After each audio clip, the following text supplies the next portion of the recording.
Mukhang nalunok ata ng tatlong ref ang pito sa pagkakataon na ito mga idol. Tignan nyo, aatake kasi itong si Barrett, sabay itong si Cordinier andyan para magbigay ng help kasi if hindi siya mag-help dyan, makakascore si RJ. At dito na yung no call mga idol. I-comment nyo if tama lang ba na no call ito mga idol kasi sa punto de vista ko, out of balance si Cordinier dyan sa pagsalubong kay Powell. Galing siya sa contact din kay Barrett kasi ganyang parang mukha pa ni Powell ang tumama. Sabay may kaunting action pa si Cordinier sa kamay niya. Allows talaga tawag si ref hanggang ma-turnover. Kita nyo rito si Powell na parang nagre-reklamo sa referee din.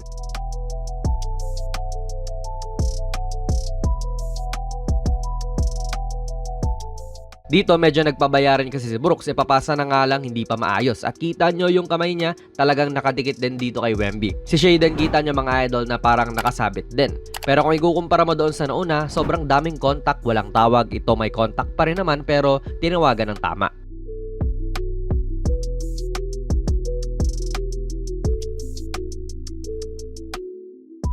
Now dito, medyo hinay-hinay muna tayo. Tignan nyo tong lineup kasi ng Canada. Jamal Murray, guard. Nickeil Alexander-Walker, guard na kayang mag-wing. Andrew Nembhard, guard. RJ Barrett, ayon kay Basketball Reference, shooting guard siya. Tapos yung isa pa nilang kasama, Trey Lyles, power forward. Basically si Barrett ang 4 nila rito. Noong una pa lang mga idol, ito na talaga ang problema ng Canada. Matinik sila pero puro gwardiya talaga. Wala pa nga dito sa court yung pinakamagaling nilang player na gwardiya rin. Kaya heto ang mga Pranses, lalong-lalo na itong si Matthias Leso, siya talaga ang gumata sa ganitong lineup nga po ng Canada. Kita nyong no match talaga si RJ dyan sa hef ni Leso. Tila pilit inaabot lang ni Barrett tong bola para makaagaw pero syempre iba ang natatamaan niya. I think foul talaga to mga idol.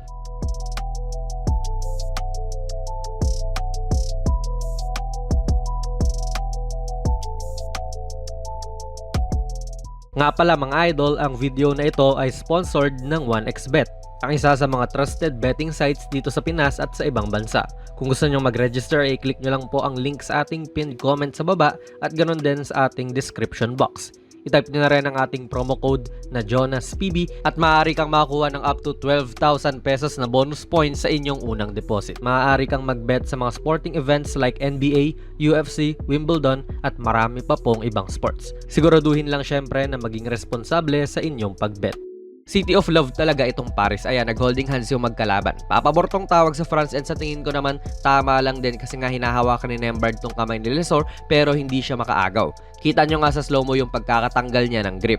Pero yung tawag ay dito sa part na ito which is ewan, itong referee na ito yung nakakita Baka kasi inipit ni Nembhard yung braso niya kaya tinawagan, mala James Harden. Hindi naman din nagreklamo si Nembhard.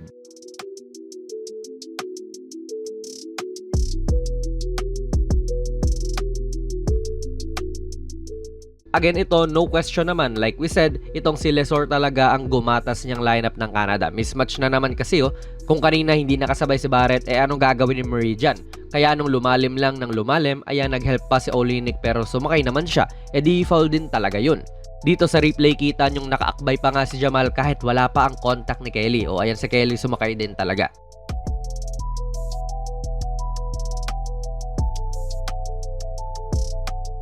This time si Yabu Bear naman ang tumetesting na pumose kontra kay Barrett. Big challenge talaga to kay RJ mga idol kasi out of position talaga siya gawa nga nung andami nilang guards. Sila ni Dort out of position ang laro. Nausog lang din siya Si Brooks ang nag-commit ng foul dito gawa nga nung agresibo niyang help defense. Do kahit na ganon, heto may reklamo ang Canada. Umatake si Dort dyan kontra kay Cordinier. At kita nyo si Ntilikina, ayan sumundot siya sa drive. Which is masasabi mong foul naman din talaga, di ba? Kaso hindi na naman din napituhan ni ref kaya binato na lang niya sa kampi niyang hindi handa. Ayan, nagre-reklamo siya pagkatapos.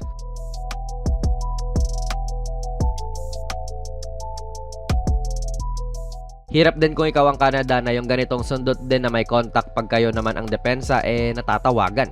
Though dito, better match up para kay Lesor. First time pinasok ng Canada tong center nila na si Khem Birch. Natural big man din yan di tulad ni Barrett o Brooks na pilit pinapadepensa ng mga mas malalaki. At ayan, kita nyo naman mga idol na nadepensahan ng ayos.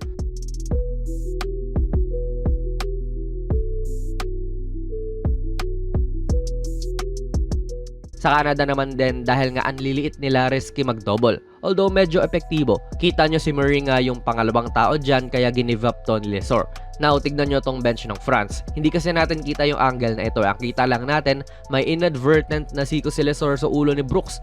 Though medyo expected mo naman yun dahil nga mas maliit si Brooks kontra sa 6'9 na si Lesor. Though ayan nga, may ginawa si Brooks na napreact ng sabay-sabay itong French bench. So natawagan muli ng foul ang Canada.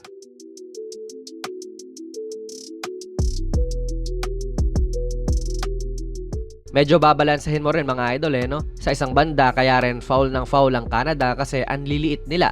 Guardia ang napapatapat sa big man tapos wala, rektahang poste na hanggat hindi nila kakayanin. Pero we must admit din na may mga tawag sanang papabor sa Canada na hindi rin napipituhan ng referee. Though hindi mo naman din masisisi sa ref lahat yon kasi tignan nyo, Dillon Brooks 2 points lang. I-average niyan 11.3 points per game ngayong Olympics. Si Jamal Murray, inaasahan mong isa sa mga mag-lead ng team na ito, 7 points lang. 6 points lang din ang in-average niya. So marami rin talagang factors para sa Canada. Nakahabol naman sila kahit papaano noong second half kaso hindi rin talaga kaya. France na tuloy ang nag-advance sa semis at ang makakalaban nila ay Alemanya. Nakalaban na rin nila to, olat sila sa mga Germans. 11:30 ang laro ngayong araw mga idol, August 8. Ano po ang masasabi niyo sa video natin ngayon? Ilagay niyo lang po ang inyong mga komento sa ating comment section sa baba. Plug na rin natin ang ating very first merch. Ako ang nag-design itong Mala Vintage na Kobe shirt. 689 lang yan at ayan po ang nilalaman kapag bumili ka. 3 piraso na lang to mga idol. PM lang kayo sa ating Facebook page for more info.